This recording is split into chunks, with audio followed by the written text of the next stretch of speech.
이 시각 주요 뉴스입니다. 인도네시아에서 발생한 강진과 쓰나미의 피해가 급격하게 커지고 있습니다. 확인된 희생자만 400명을 넘어선 가운데 피해 지역 일부는 통신이 완전히 끊기면서 사망자 수가 수천 명에 이를 것이라는 전망까지 나오고 있습니다. 일본도 초긴장 상태입니다. 태풍 짜미가 일본 본토를 강타할 걸로 예상되기 때문인데요. 간사이 공항은 활주로를 일시 폐쇄하기로 결정했습니다. 짜미는 내일까지 일본을 관통하면서 최대 500mm의 폭우를 뿌릴 것으로 보입니다. 북한 리용호 외무상이 오늘 새벽 유엔 총회 연설에서 일방적으로 먼저 핵 무장을 해제하는 일은 없다면서 비핵화에 대한 미국의 상응 조치를 요구했습니다. 잠시 뒤에 뵙겠습니다.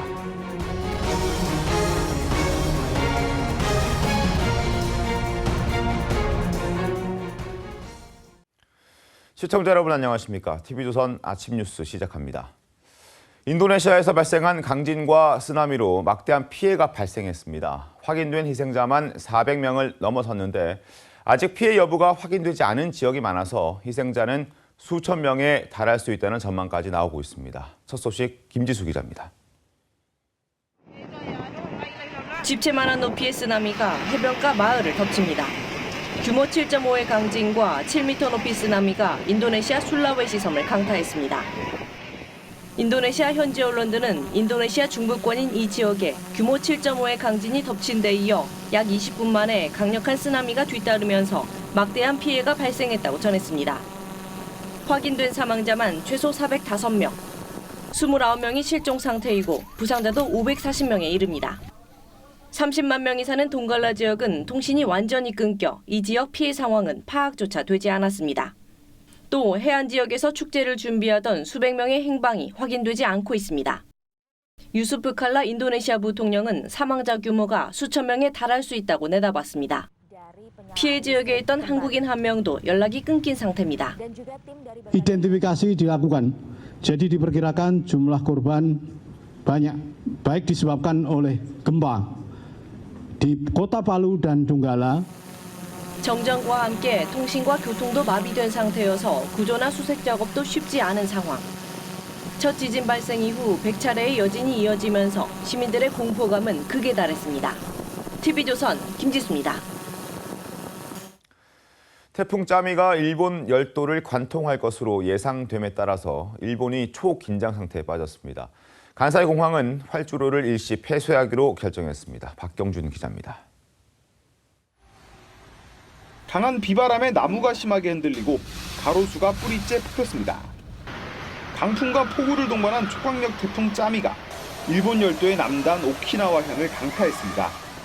태풍 중심 기압은 950헥토파스칼이고 최대 순간 풍속은 초속 60m. 오키나와와 가고시마현에선 27만여 가구가 정전 피해를 입었습니다. 또 창문이 깨지면서 여러 명이 다친 걸로 전해졌습니다. 外边可能路也封了，然后电车有些也不开了，就是哪儿也去不了，就只能待在宾馆。 오키나와 나와 공항이 폐쇄돼 어제 하루 390편이 결항했고 오늘도 규슈 등의 지역에선 530여 편의 결항이 예고돼 있습니다. 짜미는 오늘 오전 일본 본토 서남부에 상륙 예정입니다. 이 태풍은 오사카를 시작으로 내일까지 일본을 관통하면서 최대 500mm의 폭우를 뿌릴 걸로 보입니다. 이에 따라 지난 4일 태풍 제비가 일본을 강타했을 때 활주로가 잠기고 승객 8천여 명이 고립됐던 간사이 공항엔 비상이 걸렸습니다. 간사이 공항은 오늘부터 내일 오전까지 활주로를 일시 폐쇄하기로 결정했습니다. TV조선 박경주입니다. 북한의 리용호 외무상이 우리 시간으로 오늘 새벽 유엔 총회 연설을 통해서 자신들의 일방적인 핵 무장 해제는 없다고 밝혔습니다. 북한은 미국의 비핵화와 관련한 상응 조치를 요구하면서 동시 행동 원칙을 재확인했습니다. 최영국 기자입니다. 북한 리용호 외무상이 유엔 총회 연설에서 비핵화에 대한 상응 조치를 요구하며 미국을 압박했습니다. 우리가 일방적으로 먼저 핵무장을 해제하는 일은 절대로 있을 수 없습니다. 폼페이오 장관의 4차 방북을 앞두고 대미 협상력을 높이기 위한 포석으로 풀이됩니다. 리 외무상은 싱가포르 미북 공동성명을 이행하기 위해 핵시험장 폐기, 비핵화 약속 등 여러 조치를 취했지만 미국의 화답을 얻지 못했다고 말했습니다. 손비핵화만을 주장하면서 그를 강압적으로 실현하기 위해 제재 압박 도수를 더욱 높이고 있으며 지호 종전선언 발표까지 반대하고 있습니다. 리 외무상은 또 미국과 북한 관계의 교착은 미국의 제재 조치가 원인이라고 비난했습니다. 제재로 우리를 굴복시킬 수 있다고 생각하는 것은 우리에 대해 모르는 사람들의 망상에 불과하지만 한편 강경화 외교부 장관과 리용호 북한 외무상의 뉴욕 남북 외교장관 회동은 결국 불발됐습니다. 지난 8월 초 싱가포르에서 열린 아세안 지역 안보 포럼에서도 우리 측은 남북 외교장관 회동을 타진했지만 북측 거부로 이뤄지지 않았습니다. TV조선 최원국입니다. 다음 달 제주도에서 열리는 국제 관함식에 참가하는 함선에 일본이 제국주의의 상징인 우길승천기를 달고 오겠다고 해서 논란이 일고 있습니다. 자국 국기만 달고 참가해달라는 우리 군의 요청에 일본은 예의 없는 행위라고 반발합니다. 장용욱 기자입니다. 일본 산케이 신문의 우길승천기 개항 논란에 대한 기사입니다. 해상자위대의 한 간부가 우길승천기는 국가 주권의 상징이라면서 이를 내리라고 하는 건 비상식적이고 예의가 없는 행위라고 말했습니다. 이 간부는 또 북한 문제에서 한미일의 연계가 중요한데 이런 일이 반복되면 신뢰관계를 쌓아 올릴 수 없다고 했습니다. 하루 앞서 일본 정부는 우길기 개항은 국내 법령상 의무라면서 제주 관함식에도 우길기 개항을 강행하겠다고 강조했습니다. 해상자위대는 1954년 발족 당시부터 자위함 깃발로 우길기를 사용해왔습니다. 우길기는 일본 제국주의의 상징으로 받아들여져 전범기라고도 불립니다. 이 때문에 우리 해군은 국민정서를 고려해 이번 관함식 해상사열에 참가하는 일본 등 15개국에 공문을 보내 사열 참가 함선에는 자국 국기와 태극기만을 달아달라고 요청했습니다. 앞서 2016년엔 서태평양 잠수함 훈련 당시 일본 자유함이 우길기를 달고 제주기지에 들어와 논란이 됐습니다. TV조선 장용욱입니다. 구글이 국내에서 올리는 연간 매출은 5조 원에 달합니다. 하지만 내는 세금은 200억 원에 불과한데요. 경쟁업체의 7% 정도 수준입니다. 이 때문에 구글세를 도입하자는 목소리가 커지고 있습니다. 정준영 기자입니다. 구글, 유튜브, 페이스북, 그리고 넷플릭스. 이들의 공통점이 하나 있습니다. 서버가 모두 해외에 있는 글로벌 IT 기업이라는 겁니다. 세금을 매길 때 국내 법의 적용을 피할 여지가 많습니다. 지난해 구글이 국내에서 올린 매출액은 4조 9,300억여 원으로 추정됩니다.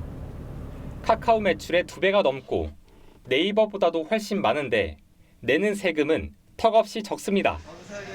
구글은 지난해 법인세로 200억여 원을 낸 걸로 알려졌습니다. 더 적게 번 네이버는 3천억 원을 냈습니다.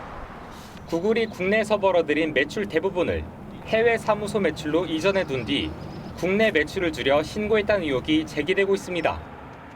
글로벌 IT 기업들을 상대로 새로운 세금을 부과해야 한다는 논의도 속도를 내고 있습니다. 이른바 구글세입니다. 법인세와 별도로 매출의 일정 비율을 부과하자는 겁니다. 의무적으로 국내에 서버를 두게 하거나 경영 자료를 제출하게 하는 방안도 논의됩니다. 기울어진 운동장을 똑바로 해서 우리 국내 기업에 대한 어떤 경쟁력도 보장하고 외국 기업도 정확하게 우리나라에서 세금도 내고. 하지만 해외에 진출한 우리 기업이 불이익을 당할 수도 있어 정교한 입법이 필요하다는 주장이 나옵니다. TV조선 정준영입니다.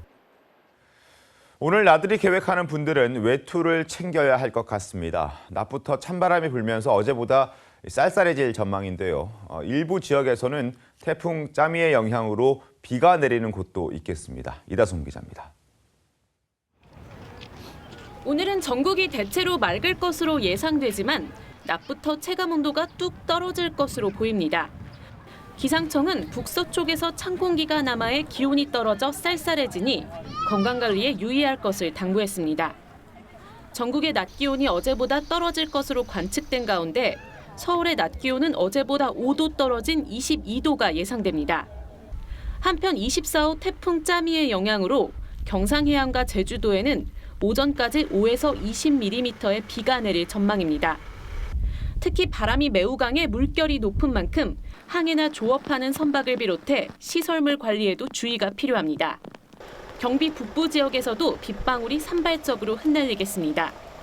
기상청은 북쪽을 지나는 기압골의 영향으로 낮 한때 산발적으로 빗방울이 떨어지는 곳이 있겠다고 했습니다. 중부 지역에선 아침까지 안개가 짙게 끼는 만큼 교통안전도 유의가 필요합니다. 이번 주 초반까지는 쌀쌀한 날씨가 지속될 것으로 보입니다. TV조선 이다솜입니다. 러시아 해운회사 구드존의 화물선 세바스토폴이 부산항에서 출항 금지 통보를 받았다고 타스 통신이 보도했습니다. 구드존이 유엔 안보리 대북 제재 결의를 위반하면서 북한에 석유를 공급하는 데 연루됐을 수 있다는 의혹 때문이라고 통신은 밝혔습니다. 다만 이번 억류가 한국 당국의 독자적인 조치인지 미국 요청에 따른 것인지는 분명하지 않다고 덧붙였습니다.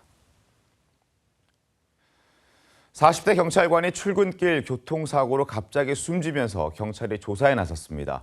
어제 오전 7시쯤 경기도 남양주시 금곡동에서 남양주 경찰서 소속 45세 최모 경위가 운전하던 차량이 앞차와 추돌을 한 뒤 중앙선을 넘어 마주오던 차량들과 부딪히고 버스 정류장을 들이받았습니다.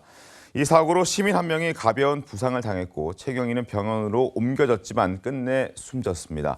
경찰 관계자는 최 경위에게 급성 심근경색이 발생한 것으로 추정된다면서 정확한 사인을 파악하기 위해 국과수에 부검을 의뢰했습니다. 이상으로 뉴스를 마치겠습니다. 시청해주신 여러분 고맙습니다.